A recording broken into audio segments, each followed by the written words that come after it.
네, 대한장 파티 시간이 돌아왔습니다. 저희가 요즘에 지난주에 이어서 축구장이야 대한장 파티를 뭔가 이렇게 하나로 엮어서 스무스하게 연결되는 그런 주제들을 많이 좀 선정을 해요. 제가 축구장에서 네. 이제 평가전 얘기를 했고요. 그리고 또 우리는 원투펀치는 대한축구협회 부회장을 보유하고 있습니다. 그렇죠. 네, 그렇기 때문에 대표팀 A매치 주간에 어디서도 다루지 않았던 그렇죠. 거를 한 번은 그래도 한번 짚고는 넘어가 볼 필요가 있다. 우리나라가 이제는 정말 해외파들이 많더라고요. 리스트를 봐도 11명이나 있습니다. 김민재, 김지수, 손흥민, 양현준, 이재성, 홍현석, 황인범, 황희찬, 오현규, 조규석, 황의조까지. 거기에 이번에 부상으로 빠진 이강인이 이강인까지. 있고 또 황선홍 아시안 게임 때문에 차출된 네. 슈투가르트의 작은 정우영이 있고 맞아요. 박규현 선수도 사실 유럽하고요. 네, 아시안 게임 쪽 멤버로 갔지만 네. 이현주 선수도 있고요. 그리고 토크시티의 배준호 선수 네. 이런 선수도 뽑힐 수 있고 비단 근데 일부 리그뿐만 아니고 지금 유럽의 2, 3부에 뛰고 있는 선수들도 이제는 많아져서 곳곳에 그냥 네, 우리나라의 지금 선수들이 유럽에서 뛰고 있는 선수들 풀이 역대 최다인 것만은 사실이에요. 맞습니다. 특히 이제 올 여름에 또 많이 대거 진출을 그렇죠. 했잖아요. 전체적으로 우리가 정말 지켜봐야 될 이른바 유럽 리거들이 지금 굉장히 광범위하게 많은 상황이고 여기에 저는 요 말씀도 꼭 드리고는 싶은데 예전부터 이제 뭐 예를 들어 마빈 박 이런 네. 선수들 또 화제가 많이 됐었잖아요. 네. 근데 요즘은 또 그 옌스 카스트로프라는 네. 니른베르크의 네. 또 아주 멀티플레이어죠. 이 선수에 관해서 아마 국내 매니아 분들도 좀 관심이 많으실 거예요. 그런데 한번 화제가 됐었죠. 그래서 커뮤니티에서. 그런 선수들까지 우리가 좀 관찰의 범위 안에 넣어야 되는 그런 시대가 지금 도래하기는 했습니다. 네. 예, 예. 말씀하신 것처럼 그 어느 때보다도 해외파 선수들이 많고 거기다가 그렇게 된다면 그 어느 때보다도 우리의 좀 자부심이 더 생기고 자랑스러운 상황인데 대표팀에 이렇게 많다는 거는 그만큼 좀 우리가 고려해야 될 부분도 상당히 있다는 거예요. 그러니까 이제 우리나라 한국 축구를 총관장하는 대한축구협회 입장에서는 네. 저번에 김민재 선수도 상당히 힘들다는 뉘앙스의 인터뷰도 있었고 맞아요. 번아웃 인터뷰였죠. 그렇죠. 선수들이 특히 유럽 무대에서 1군으로 주전으로 계속 뛰는 선수들은 그것도 유럽 나라에서 공항이 직접 없는 곳에서 뛰는 선수들은 그 유럽 내에서도 또 몇 단계를 거쳐서 다시 한국으로 와야 되는 상당한 어려움이 있거든요. 예를 들면 뭐 이재성 선수가 홀슈타인킬에서 뛰었을 때 네. 그때도 뭐 공항까지 있는 곳까지 또 와서 아주 힘든 여정들을 계속 겪었고 이강인 선수도 역시 마요르카에서 뛸 때 불편해했잖아요. 불편해했고 그것이 결국은 선수들의 뭐 피로 누적이나 또는 또 컨디션 관리에 또 문제가 생기거나 그것이 자칫하면은 그 프로 선수들인데 또 부상이나 이런 부분까지도 또 우려가 될 수 있는 요소도 있고요. 그래서 그런 관리적인 차원도 있고 그 다음에 유럽파들이 이제 뭐 2부 리그, 3부 리그까지 해서 거기에도 숨은 보석들이 있을 수 있거든요. 그쵸. 많은 풀이 있다 보니까 이제 그 선수들을 정보를 계속 관리할 수 있는 이러한 시스템. 그것이 이제 우리 협회 입장에서는 유럽에 있는 한국 축구를 위해서 뛸 수 있는 선수들을 네. 우리가 계속 관찰하고 피드백을 받고 그 다음에 그 선수들을 관리해주고 할 수 있는 또 운영도 이제는 필요한 시점이 아닌가. 뭐 그런 의미에서 뭐 이번 주제가 그런 대안을 찾기가 아직까지 현실적으로 쉽진 않지만 그래도 한 번쯤은 좀 짚고 넘어가 봐야 될 타이밍이 아닌가 생각하는 거죠. 맞습니다. 말씀하신 것처럼 뭐 손흥민 선수도 꾸준하게 우리가 팬들이 혹사 논란이다 막 이래가지고 그런 이슈들이 많이 있었고 그래서 저희가 오늘 주제를 정했어요. 유럽파 시대 대표팀의 미래는 어떻게 해야 되는가, 어떻게 운영을 해야 되는가가 오늘 컨텐츠의 주제인데 사실 이렇게 본다면 말씀하신 것처럼 좀 관리를 해주는 시스템이 있어야 된다. 이제는 고려해야 된다라고 얘기를 하셨잖아요, 장 의원님이. 자, 부회장님 어떻게 네. 생각하십니까?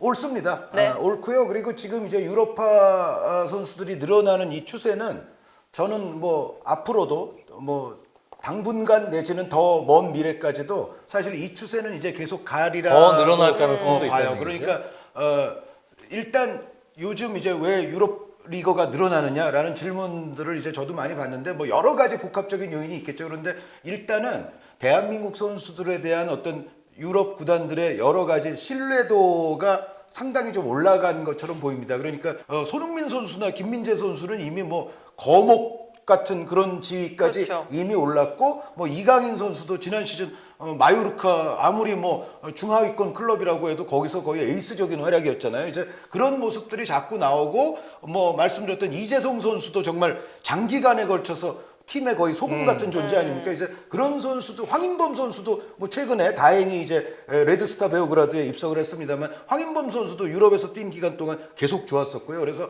한국 선수들을 충분히 믿을 수 있다. 그리고 한국 선수 하나 잘 데려오면 이게 대박 친다.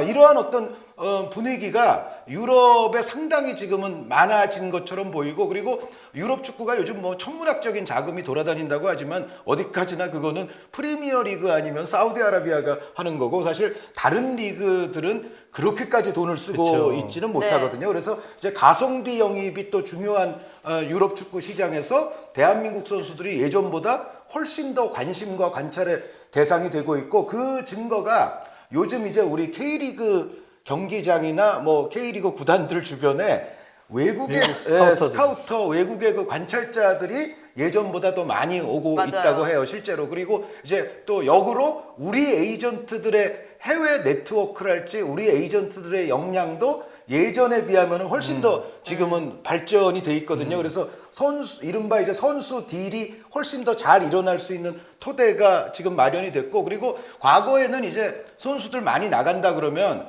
아니 뭐 K리그 구단들은 뭐 땅 파서 장사해? 뭐 물 파서 장사해? 뭐 그러니까 K리그 구단들은 대승적인 견지에서 맨날 손해만 봐야 돼라고 얘기하던 시절도 있었지만 요즘은 보면은 K리그 구단들도 어느 정도 이른바 제값을 받고 파는 경우가 더 늘어나 있고 그거는 아까 말씀드렸던 대로 우리 선수들의 어떤 효용 가치나 이런 가치와 판단이 이게 올라가면 올라갈수록 사실은 K리그 구단에게 이제 외국 팀들도 막무가내로 그냥 빼가지 못하거든요. 그렇죠. 그래서 K리그 구단들도 어느 정도 지금은 비즈니스를 잘하면서 선수들을 보내고 있기 때문에 지금 유럽 리거가 지금 늘어나고 있는 추세는 저는 앞으로도 당분간은 계속 갈 거라고 봐서 장 의원님의 그런 어떤 시스템이나 뭔가 관리책이 있어야 되지 않느냐 말씀에는 뭐 대한축구협회를 떠나서 저도 아주 적극 동의를 하는 바입니다. 그렇다면 이제 그 관리를 어떻게 해야 되는지에 대해서 좀 우리가 얘기를 해봐야 될 것 같은데 뭐 다른 나라들은 좀 선례가 있잖아요. 그런 시스템적으로 갖춘 곳들이 그런 것 좀 얘기해 주시면 좋을 것 같아요.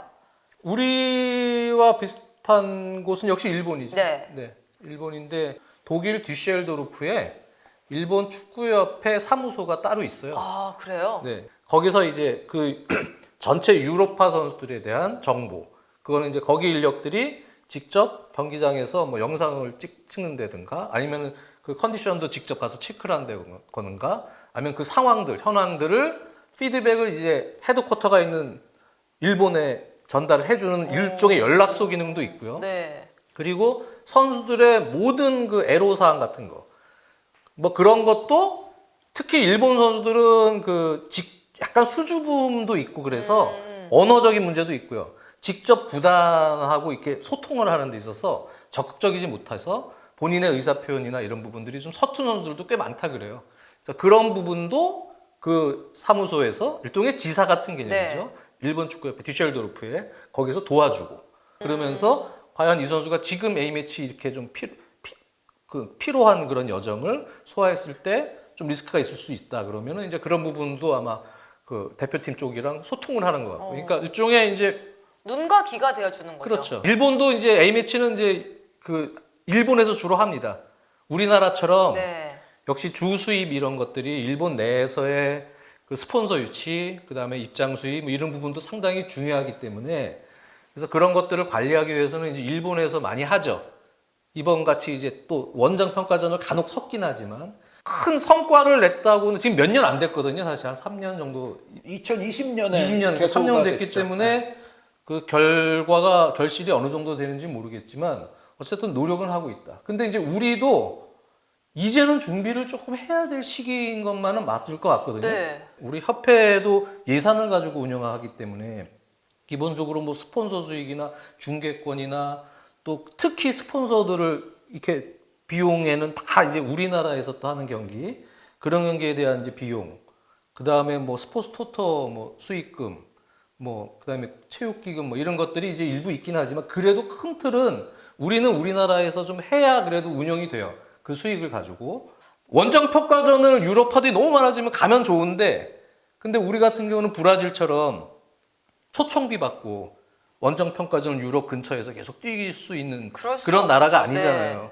유럽 브라질은 그렇게 해서 돈을 벌지만, 그러다 보니까 우리는 이제 일본도 마찬가지지만 한쪽으로 한계가 있기 때문에 우리나라에 맞는 대안이 그래도 뭔가는 이제는 조금 고민을 해야 될 때가 아닌가, 그런 생각을 하는 거죠. 근데 이 시스템이 너무 좋다고 느껴지는 게 선수들이 해외에서 나갔을 때 그 애로사항이 많은데 그런 것도 관리를 해주고, 또 확실하게 우리 한국에서 좀 선수들의 상황을 볼 수 없는데 그런 눈과 귀가 돼주는 것도 굉장히 좋다고 생각이 들어서 이런 시스템만 있으면 클린스만 감독이 그렇게 해외에 나가지 않아도 되지 않을까 라는 생각이 딱 드네요. 그 입장이 난처한 질문이에요. 아니에요. 제가 하고 싶은 말이었어요. 네. 이거는 뭐 협회 떠나서 제 개인 입장으로 클린스만 감독에게 이제 쓴소리를 좀 하자면, 예. 뭐 한 경기쯤 가서 예를 들어 실전 봤다.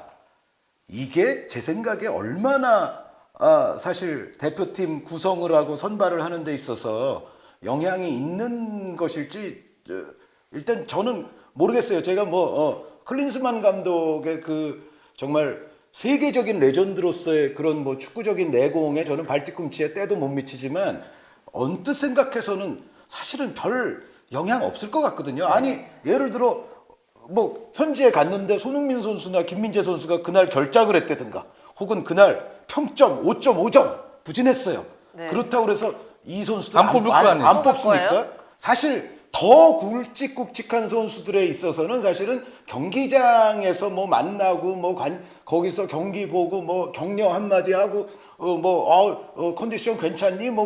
그게 저는 사실 그렇게 실효성이 있을 것 같지 않거든요. 현지의 전문 인력들을 둬서 그들이 주로 이제 관찰을 하는데, 그들의 관찰 범위 안에는 아까 말씀드렸던 뭐 정말 배준호 선수, 뭐 이현주 선수, 김민수 선수, 뭐 이해찬 선수 등등 할 것 없이 정말 우리의 어떤 이른바 유럽의 어떤 상비군 개념으로 유럽에 있는 대다수의 선수들을 현지에 파견돼 있는 전문 인력들이 다 이제 그들이 관찰을 하는 거죠. 그들이 관찰을 하고 그들이 대화를 나누고 그들이 이제 협의를 하고, 그리고 장 의원님 아까 말씀하신 그 오피스의 기능 중에 제가 조금 추가를 하자면, 현지 이제 소속 구단들과 대표팀 차출에 관한, 특히 이제 뭐 아시안 게임이니 뭐 올림픽 관련이니 이런 그런 거는 소통. 이제 구단과의 협의가 더 필요한 대목인데, 여기서 국제 전화해서 협의하는 것보다는 사실은 현지에 유럽 오피스가 있으면 여기 계신 전문 직원들이 또 직접 구단을 방문한다든지 해서 얼굴 보고 얘기하면은 사실은 그런 문제가 훨씬 더 잘 풀릴 수도 있거든요. 그리고 네. 아까 장 의원님 말씀하신 그 순기능 중에 조금 더 추가될 것이 이제 의료도 제공을 합니다. 그러니까 선수들이 물론 이제 각 구단에서 당연히 뭐 의료나 치료 서비스를 제공을 받겠지만, 혹시 그러고도 약간 자기가 좀 부족함을 느낀다 하면, 그 일본 같은 경우에는 현지에서 뭐 마사지라든가 물리치료 같은 것도 할 수 있는 시스템이 구비가 돼 있어서 선수들이 거리가 가까운데 소속 구단에서 좀 거긴 또 소속 구단은 소속 구단대로 또 사람 많을 테니까 거기서 약간 또 누락되는 부분이 있는데, 내가 조금 더 뭔가 이제 치료나 이런 서비스를 받고 싶다 하면은 이제 우리 연락사무소에 와서 또 하면 되잖아요. 그래서 그런 어떤 의료적인 부분, 그리고 그 뭐 손흥민 선수랄지 이런 정말 대선수들은 뭐 상관이 없는데, 아까 장 의원님 말씀처럼 유럽에 갓 건너간 어린 선수들이나 이제 그런 선수들 있잖아요. 이런 선수들한테는 약간 심리적인 안식처로서의 기능도 저는 가능하다고 그것도 생각을 있다 해요. 그러더라고요. 되겠어요. 그 멘탈 그 전문가가 네. 그것도 해준다 그러더라고요. 그렇죠. 그러니까 이제 유럽에 갓 건너가서 당장 뭐 말도 잘 안 통하고 네. 팀에서 예를 들어 아직 확고하게 자리도 못 잡았고, 이런 선수들이 틈날 때 이제 자기 짬이 날 때 이제 가까운 그 유럽 우리 대한민국 오피스에 오면 여기서 이제 선수들끼리 여기서 만날 수도 있고 심지어 야 너는 어떻니 뭐 너는 어떻니 와서 얘기도 좀 나눌 수 있고 또 우리 또 전문 직원들과 더불어서 또 대화를 하고 또 전문 직원들이 유럽에 적응하기 위한 그런 요령 같은 거를 선수들에게 좀 가르쳐 줄 수도 있잖아요. 이제 그런 게 되면은 또 심리적으로도 상당히 우리 처음 진출한 또 유럽 리거들을 또 안정시키는 데 있어서도 많은 도움이 될 거거든요. 그래서 구단들과의 어떤 협의 기능, 어떤 치료나 의료의 기능, 여기에 어떤 심리적인 안식처의 제공 기능 이런 차원들을 봤을 때 그 유럽 오피스가 참 좋은 것 같고 그랬을 때 클린스만 감독처럼 이제 선수 관찰을 명분으로 그렇게 장기간 나가 있을 명분은 매우 줄어들 것이다. 그리고 중계 커버리지가 다 닿는 영역까지는 사실은 정말 굳이 가서 관찰을 안 해도 되는 거고 그리고 이제 중계 커버리지가 안 닿는 선수들에 대해서 만약에 관찰을 해야겠다라고 한다면 그때는 우리 현지 오피스에서 그 선수들은 알아서 다 관찰하고 더 세밀하게 대화도 나누고 더 세밀하게 이제 선수들의 모든 일거수일투족을 다 파악한다. 그러면은 사실은 코칭 스태프가 관찰에 그렇게 시간과 정말 비행기 표 값을 그렇게 드릴 필요가 있을지 그러니까 돌아다니실 명분이 그만큼 없어지는 거예요. 그리고 말씀드렸던 대로 훨씬 더 내밀한 대화와 관찰과 협의를 그 현지 오피스에서 할 수 있다면 사실은 여기서 뭐 국제 전화로 하는 것보다는 훨씬 효율적이죠. 그렇죠. 거기에 그거는 지금 어떻게 보면 조금씩 준비를 하실 생각이신가요? 생각이신가요? 협회 그러신가요? 어떠신가요? 부회장님이시니까. 들어보려고 했죠. 그러니까 부회장님이시긴 하죠. 네. 그런데 이 케이스는 저도 이제 생겼으면 좋겠다라고 지금 말씀을 드리지만 제가 뭐 그 거대한 또 예산이 투여돼야 되는 부분 아닙니까? 그래서 제가 그거에 대해서 지금 아주 정책적인 어떤 확언을 할 수는 없는데 그럼에도 불구하고 당연히 대한축구협회 내에서도 이 문제에 대해서 지금 인지가 돼 있는 상태고요. 네. 그리고 저도 아마 조만간 이 문제에 관해서 또 협회에서 일하시는 분들과 더 본격적인 대화를 할 예정으로 있어요. 그래서 이게 좋습니다. 말씀드렸던 대로 제가 직할해서 뭐를 다 할 수 있다거나 제가 예산을 결정할 수 있다거나 그런 건 아니지만 그럼에도 불구하고 이것에 대한 어떤 필요성이 대한축구협회 내에서도 분명히 지금 대두가 되고 있는 게 사실이고 그리고 사실은 아까 제가 좀 쓴소리를 했지만 클린스만 감독 자체도 비슷한 이야기를 했어요. 그러니까 일본처럼 한국도 그런 거 한번 연구해 봐야 되지 않겠느냐라는 얘기를 아마 그 언론 기사 찾아보면 클린스만 감독도 한 적이 있습니다. 그런데 그렇게 되면 이제 본인이 돌아다닐 명분은 매우 줄어든다는 것까지 아마 생각했을지 그거는 모르겠습니다. 생각 안 했을 것 같은데. 어찌 됐건 제가 아마 본격적으로 한 번 더 조만간 아마 대한축구협회 또 저보다 더 전문적이고 담당하시는 직원분들과 대화를 제가 나누겠습니다. 네. 그거는 말씀드릴 수 있습니다. 와, 이 얘기 들으니까 갑자기 사이다처럼 시원해지니 속이 좀 뚫리네요. 저런 거는 지금 대안이 그렇게 마땅치 않을 것 같지만 우리 지금 대표팀의 주축 선수들 중에 해외파 주전으로 뛰고 있는 김민재라든지 손흥민 선수라든지 이런 선수들의 A매치 일정으로 인한 어떤 피로 누적, 네. 또 부상 우려, 네. 컨디션 저하 이런 거에 대한 무언가 조금 그래도 이것을 개선시킬 수 있는 어떤 방안 이런 거는 아예 없을까요?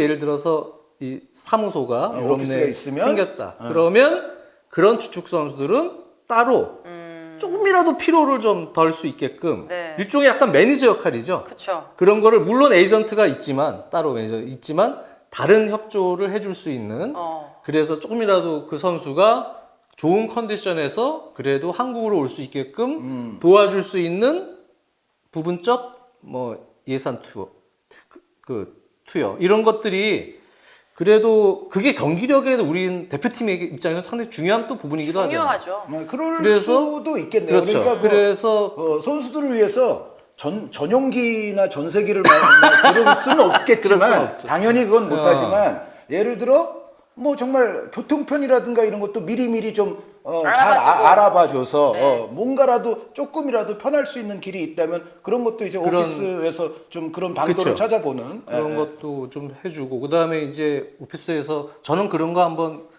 절 파견을 보내주면 저런 거 하고 싶네. 뭐 그러니까 사실 예를 들어서 이 옛날에 컷 얘기예요, 가장 지금? 중요했던 건 장희연님의 옛날에 예를 들어서 이천수 선수가 포부였어. 소시에다드 있다가 속사정. 누만시아라는 아주 작은 곳에 갔는데 네. 교민이 한 명밖에 없는 거예요. 맞아요. 그 너무 외로운 거야. 맞아. 그런 그 얘기 선수들도 들었어요. 지금 우리나라 맞아, 유럽파 맞아. 중에 가서 있거든요. 지금 말동무 하러 그러니까. 간다는 그러니까 얘기예요, 내가 지금 포부가 거기 있다가 있었어. 김치나 뭐 이런 거 막 한국 음식 싸들고 그다음에 막 곱창 막 이런 거 싸들고 가는 거지. 가서 위닝도 해주고 웃겨주고 좀 그런가? 웃겨주고. 좀 이렇게 위로를 해주는 그러니까 이게 위로를 해주는 그러한 그 좀 오피스에서 접대형 전문가도 그쵸? 고용을 해라.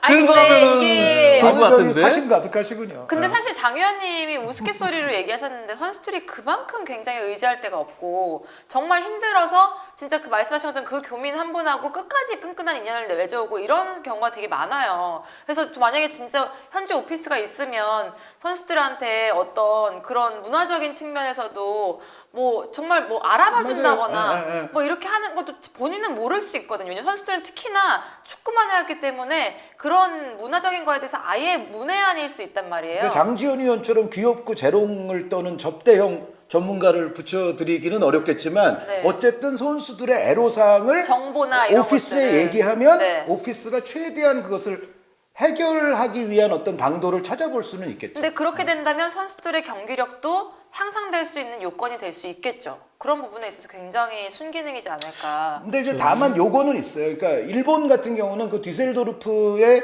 기본적으로 일본인들이 거의 유럽에서 가장 많이 살고 있는 곳이 아마 디셀도르프라는 얘기가 있어요. 네. 근데 제가 정확한 뭐 집계를 알지는 못하지만 오히려 프랑크푸르트가 아니고 네. 그쪽이 아니고 네, 디셀도르프에 일본 사람들이 굉장히 어. 많답니다. 그러니까 당연히 이제 일본의 기업들도 그 디셀도르프에 네. 많이 진출을 해 있고 그러니까 굉장히 이 도시 자체가 일본에게는 아주 자연스러운 도시인 거죠. 그래서 평가전 자체도 디셀도르프에서 네. 하고 하지 않습니까? 그래서 그리고 일본은 우리가 지금 이제 유럽화가 계속 늘어나는 추세고 지금 부쩍 늘어 있기는 합니다만 우리는 그래도 아까 제가 유럽의 어떤 상비군을 오피스가 관리하게 될 때 그럼 당장 지금 기준으로 보면 이제 몇 명쯤을 관리하게 되느냐? 한 30여 명? 우리 입장에서는. 그 가운데 이번에 이제 11명 그리고 아까 황선홍호까지 해가지고 몇 명 더하면 한 14, 15명 정도가 우리는 일단은 지금 대표에 뽑히는 선수들이고 주력으로 관리해야 거기에 될. 아까 제가 말씀드렸던 조금 더 집중 관찰이 필요한 선수들이 몇 명이 또 더 있고 그런데 어쨌든 그 이 규모가 아직은 일본하고는 또 차이가 크긴 해요. 일본은 아마 좀 있으면 이제 150명에 육박할 그렇죠. 겁니다. 엄청 유럽 많아요. 리그가 지금 엄청 이미 많네요. 130명이 넘고요. 그러니까 우리보다 한 5배 가까이 돼요, 지금. 5배 가까이 되니까 우리는 예를 들어 뭐 월드컵 기준 스쿼드라고 했을 때 이제는 유럽 리거만으로도 한 팀을 꾸릴 수는 있어요. 네. 근데 일본은 뭐 조금 과장 보태면 5진까지 만들 수 있다는 거죠. 그렇구나. 그러니까 자국 상비군 운영하듯이 이 선수들을 운영할 필요성이 굉장히 높긴 하거든요. 그런데 이제 우리는 아직은 뭐 50명 될래도 아직 좀 시간이 필요하기 때문에 요 정도 수량으로 뭐 그것까지 해야 돼라는 얘기가 나올 순 있는데 우리는 굵직한 선수들이 많잖아요. 그럼에도 불구하고 저는 해야 된다고 생각을 하는 게 네. 좀 더 미래를 봐야죠. 그쵸. 그러니까 준비해야죠. 일본이 지금 J리그가 잘 되고 있는 이유 비전 2030 해가지고 2030년까지 보고서 발전을 시켜온 거고 지금 뭐 그 2천억짜리 연간 2천억짜리 중계권도 한 2028년까지인가요? 그게 되잖아요. J리그도 그랬고 지금 일본 국가대표팀 같은 경우에도 2050년까지 또 그 뭐 프로젝트 저펜스 웨이인가요? 또 뭐 그런 프로젝트가 또 있어요. 그래서 2050년쯤 되면은 그 일본의 축구 관련 인구를 한 1,000만 명을 만들고 정말 월드컵 우승에도 한번 도전해보고 뭐 이제 그런 또 JFA는 JFA대로 J리그는 J리그대로 다들 장기적인 프로젝트를 만들어서 그거를 한 단계 한 단계 실천을 해온 게 일본이라고 하면 우리는 사실은 그런 어떤 장기적인 프로젝트가 꾸준히 진척되고 진행된 역사가 좀 없잖아요. 네. 그러니까 당장의 선수 숫자를 보면 이게 당장 오피스를 해야 돼? 라는 질문에는 약간은 물음표가 달릴 수는 있는데 제가 아까 처음에 말씀드린 이 추세는 이제 돌이킬 수 없는 물길이 될 수가 있어요. 그러면은 우리가 더 먼 앞을 보면 예산이 좀 소요가 되더라도 지금부터 빨리 준비해서 이제 뭐 일본 따라가는 것 같아서 조금 그렇긴 하지만 어쨌든 좋은 거는 뭐 따라가도 당연히 괜찮지 그렇죠. 않습니까? 그래서 그런 거는 일본 모델을 우리도 지금 이제 도입할 때가 됐다. 그래서 어쨌든 그 문제에 관해서는 저도 본격적으로 또 협회 안에 들어갔을 때도 얘기를 많이 나눌 생각을 지금 하고 있고요. 그리고 이런 현상은 그런데 그 일부 뭐 지금 중동 국가들 빼고는 다 이제 어쩔 수 없는 현상이에요. 그러니까 예를 들어 물론 뭐 인종적으로 좀 다르다고 하지만은 AFC에 호주도 들어와 있잖아요. 네. 요번에 호주 그 A매치 대표팀 뽑은 명단 보면은 그 호주 리그에서 뛰는 선수가 딱 2명이고 나머지 전원이 전부 또 유럽 유럽파. 리거예요. 거기도. 네. 그러니까 그 2명이 베히치 선수랑 매튜 레키 선수가 베이치도 예전 풀럼 예전에 있었고 그러니까 매튜 레키도 매트레키도 마찬가지죠. 역시 저 독일 무대에서 또 활약을 했고요. 근데 유럽 리그에서 뛰던 이제 베테랑 노장들이 이제 멜버른 시티에 돌아와서 지금 뛰고 있는데 그 두 선수 빼고는 호주도 다 유럽 리거들입니다. 그래서 아시아에서 이제 우리나 뭐 일본이나 호주 같은 스타일은 기본적으로 뭐 유럽 리거가 중심이 안 되기가 좀 어려운 게 현실이에요. 그러니까 10서너 명이 우리도 이미 지금 돼 있는 상황이기 때문에 그 일본 그 오피스 모델은 우리가 지금 본격적으로 이제는 연구할 때가 됐다. 말씀 들으면 들을수록 이게 우리는 적다고 하지만 일본의 그런 현재 오피스 시스템이 이렇게 그 선수들을 더 늘려나가는데 굉장한 선순환 구조를 만든 거에 또 일조했다고 할 수 있을 것 같아요. 근데 일본 같은 경우 저번에도 제가 그 일본에 가서 또 여러 사람들 의견을 들었지만 그쪽은 이제 배분을 투트랙식으로 공평하게 해요. 그러니까 해외 쪽은 역시 이제 협회 같은 경우는 외교력도 되게 중요합니다. 네. 뭐 행정적인 부분이나 뭐 여러 부분들을 그 외교력도 그것도 이제 또 리그 J리그 같은 경우는 또 중계권도 그 외교력을 통해서 그 성과를 이뤘잖아요. 그런 외교력도 매우 중요하고요.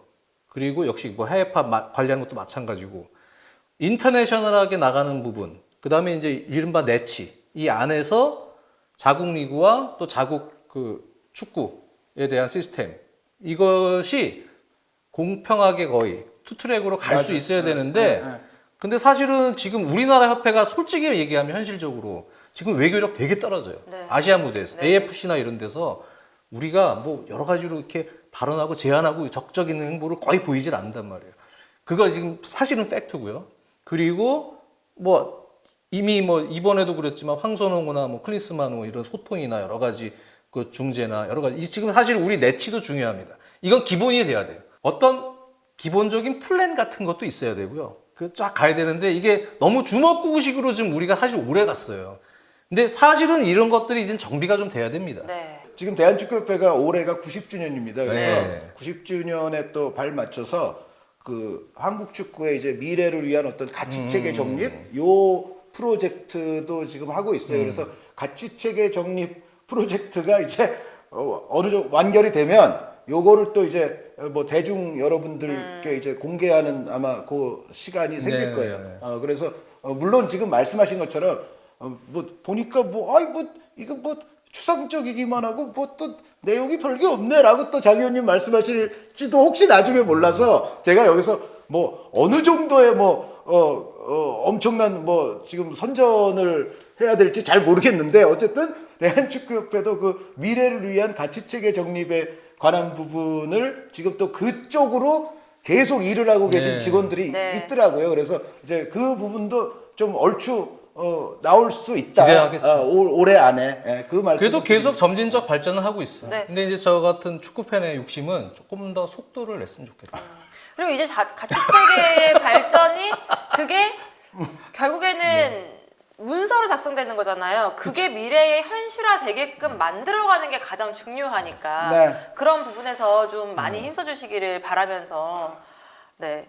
어쨌든 좀 이렇게 유럽화 시대가 돼가고 있는 대표팀의 미래에 좀 밝게 이끌어 나가주시기를 이제 한현준 안 그렇죠. 보고 아니요. 진짜 대한민국 역대 최고의 지금 유럽 리거 시대가 열렸거든요. 네네. 그러니까 뭐 아까도 말씀드렸지만 K리그가 당연히 중요하고 유럽 리그만이 능사는 아니지만 어쨌든 유럽 리그에 나가면 우리 선수들이 향상되는 부분이 있습니다. 네. 심지어 저는 그럼요. 이런 무조건 것도 있죠. 있다고 봐요. 뭐냐면 뭐 기술적이고 전술적인 뭐 마인드 뭐 그런 것뿐만 아니라 사실은 저는 비슷한 값이면 이렇게 바깥 세상에 나가서 또 자신이 원래 어릴 때부터 보던 사람들과는 전혀 다른 사람들과 부딪히는 거잖아요. 저는 사실은 이게 뭐 축구뿐만 아니라 다른 분야에서도 비슷한 값이면 사실은 넓은 그래도 세상으로 나가라. 넓은 바깥에서 미지의 사람들과 부딪히면서 자신을 단련시키는 게 심지어 어떤 투쟁심의 향상에 있어서도 저는 도움이 된다고 보거든요. 그리고요 심지어요 K리그에 있는 선수들도 동기부여가 훨씬 많이 됩니다. 그렇죠. 내 옆에 있었던 선수가 밖으로 나간다? 나도 나가고 싶거든요. 그렇기 때문에 K리그 안에서도 더욱더 열심히 하고자 하는 열망이 맞아요. 생기고 선순환 과정으로 이루어지는 게 맞아요. 사실입니다. 그리고 지금 J리그를 보시면은 물론 이제 저변이 우리와는 좀 달라요. 그러니까 제가 뭐 다른 채널에서도 그런 얘기를 했지만 우리는 지금 등록 인구가 10만 안팎이고 일본은 80만에서 90만 사이의 등록 인구를 갖고 있어요. 그러니까 우리의 8배 이상이에요. 그래서 그 자체가 일단 저변이 다르긴 하지만 어쨌든 그렇게 많은 지금 150명 가까이 되는 유럽 리거들을 진출을 시켰는데 J리그가 그렇다고 뭐 수준이 그렇게 떨어졌습니까? 아니요. 아니, 절대 아니거든요. 그러니까 그 선수들을 내보내고 J리그는 또 다른 유망주들로 팀을 채워서 계속 정순주 아나운서 말씀처럼 선순환으로 돌아가는데 전력적으로 그렇게 크게 뭐 현저하게 내려갔다는 인상을 우리가 안 받잖아요. 우리는 물론 저변의 약점은 있지만 그럼에도 불구하고 우리 K리그도 앞으로는 이제 그러니까 유럽 리거의 수가 많아질수록 K리그도 그런 방향으로 결국은 가야 되지 않겠나라고 생각을 하는 거죠. 한 단계 한 단계. 예? 지금은 연맹에서 주관하는 K리그 1, 2가 있고 그 밑에 K3, 4는 이제 협회 주관이지만 네. 협회가 나라지만 어쨌든 그런 고객의 중간이 이제 단절이 됐잖아요. 그래서 승강은 어쨌든 간에 근데 그런 과도기 단계예요, 사실은. 그 그래서- 승강 문제도 사실은 예. 어떻게든 좀 거기 그렇죠. 통로를 만들어 볼 생각은 있어요. 그러니까요. 예, 그래서 뭐 지금 그것도 있어요. 그런 과도기 단계이기 때문에 하나하나 문제점들을 좀 빨리 치유하고 하는데 제가 얘기했던 건 이제 조금 더 속도를 낼 수 있습니다. 자, 화이팅! 그러면 위원님 이제는 이 컨텐츠가 만들어지면 그 컨텐츠를 저희 제작진에게 USB나 이런 걸 달라 그러세요. 그래가지고 그거를 그대로 들고 이제 협회에 가시면은 위원님이 따로 안 말씀하셔도 아니, 그것만 딱 드리면 아니 협회 될것 분들이 근데 원투펀치 보실 겁니다. 상당수 분들이 네. 보실 걸로 저는 알고 있습니다. 알겠습니다. 이제 저희가 이 뭔가 이렇게 보고 계세요, 진짜? 봅니다. 저 갑자기- 아까 얘기한 거 있죠? 보내드릴까요? 예? 가는 거. 유럽 사무소. 그러면은 뭐 해설위원 안 하고 그냥 그걸로 하시겠어요? 아유, 좋아. 한 유럽 사무소에서 월급 받고 거기서 놀겠다는 얘기잖아요. 그럼 뭐 보신다면 저도 좀 어떻게 같이. 네, 저 그럼 유럽 되게 손주도 좋아해요. 나오신데 이러고 혼자 사는데. 네. 저 미국 가셔서 우리 저 여성 선수 이번에 어린 선수 되게 KC 유진 페어라는 유진 선수 페어. 있잖아요. 네네. 미국 가서 KC 말동무 해주시는 저 건 아무 데나 다 좋습니다. 갑자기 제가 잘 또 부탁드립니다. 이 마사지를 잘하거든요. 아, 마사지 잘해요. 1인 다역으로 할 수 있다. 네. 굉장하죠. 뭐 자격증은 있으세요? 자격증은 없는데 제가 마사지를 하도 많이 받아봐서 잘해요. 없으면 좀 곤란하죠. 어쨌든 저희가 그 마음이 뭔지 아시죠? 그러면 다 잘 되기를 바라니까 이런 얘기도 하는 겁니다. 대표팀의 미래, 유럽파가 더 많아지기도 기대하고 K리그 선수들도 잘 되기를 기대를 하면서 미래를 잘 이끌어 나가시기를 한번 발전하시기를 저희가 정말로 읍소드립니다.